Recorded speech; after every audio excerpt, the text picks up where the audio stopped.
Në solemnitet morën pjesë figura të shuara nga jeta kulturore fetare si kryetari i komunës së Kërçovës Fatmir Dari, kryetari i Bashkësisë Fetare të Maqedonisë Sulejman Rexhepi, muftiu i muftinisë së Kërçovës Murat Useini dhe imam të xhamive të tjera si motra. Banorët e fshatit Drogomisht i Madh kanë pasur nevojë të kahmoqme objektin e ri të kësaj xhamie, nga se ritualet e tyre fetare i kanë kryer në një objekt të shkatërruar dhe të vjetruar, por sot, fal donacionit që e thiti imami i kësaj xhamie Seferi Bishi, ky fshat gëzon këtë godinë moderne. Unë si imam i këtij fshati, si imam i kësaj xhamie, kam dedrin dhe respektin të takoj kësaj gjenerate, të cilët Allahu i plotfuqishëm i bëri sebeb për të ngritur këtë xhami, e cila padyshim se do ta përjetësoj kontributin ton për ta sjellur atë si një vepër të mirë, padyshim nesër përpara Allahut të Madhnueshëm.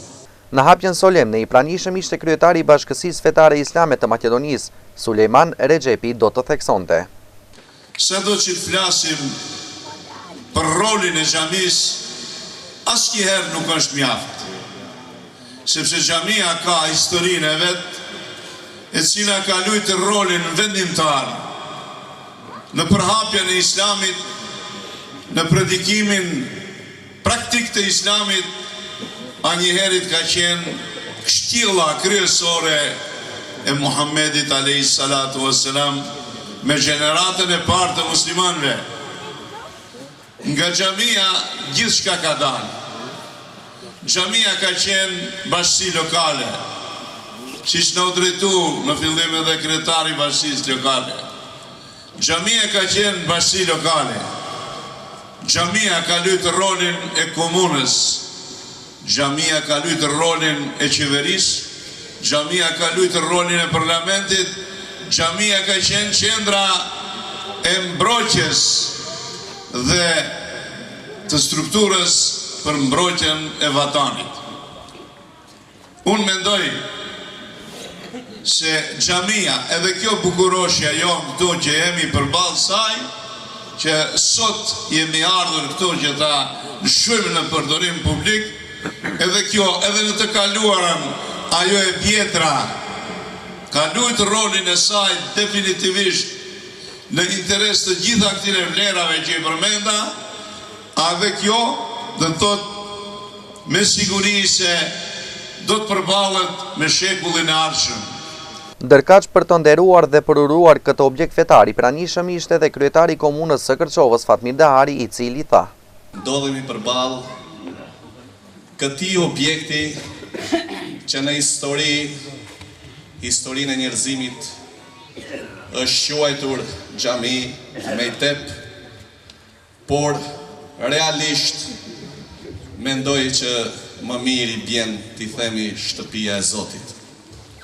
Shtëpi e cila po në histori ka përjetuar fortuna nga më të ndryshmet, rënje dhe ngritje nga pushtues dhe barbarë të ndryshëm, shkatrime dhe ndërtime, por megjithatë i përballon të gjithëve, të gjithave këtyre dhe përsëri qëndron krenare dhe përsëri kryen të njëjtin mision përballë njerëzimit, edukatën islame, edukatën kombëtare, edukatën shqiptare.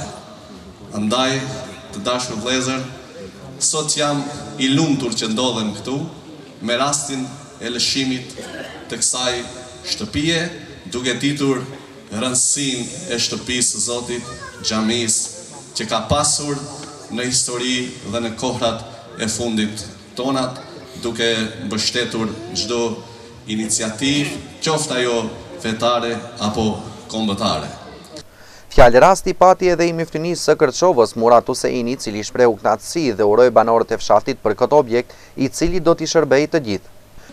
Allahu xhaleshanu thot: ata të cilët e harxhuajnë pasurinë e tyre në emër të Allahu xhaleshanuhu, natën dhe ditën, kur janë të disponuar dhe kur nuk janë të disponuar, felehum ejruhum inda rabbihim, ata kanë një shpërblim të madh tek Allahu xhaleshanuhu. Çka është ai shpërblimi atyre që kanë dhuru kanë ndihmu në ndërtimin e kësaj xhamie, shpërblimi i tyre është fela khaufun alehim wala hum yahzanun. Ata nuk do të kenë frikë nesër kur do të dalin përpara Allahu xhaleshanuhu dhe nuk do të jenë të pikëlluar. Në fund, për ata që kontribuan në ndërtimin e xhamisë në mënyra të ndryshme, u ndan mirënjohje nga ana e kryesisë së xhamisë.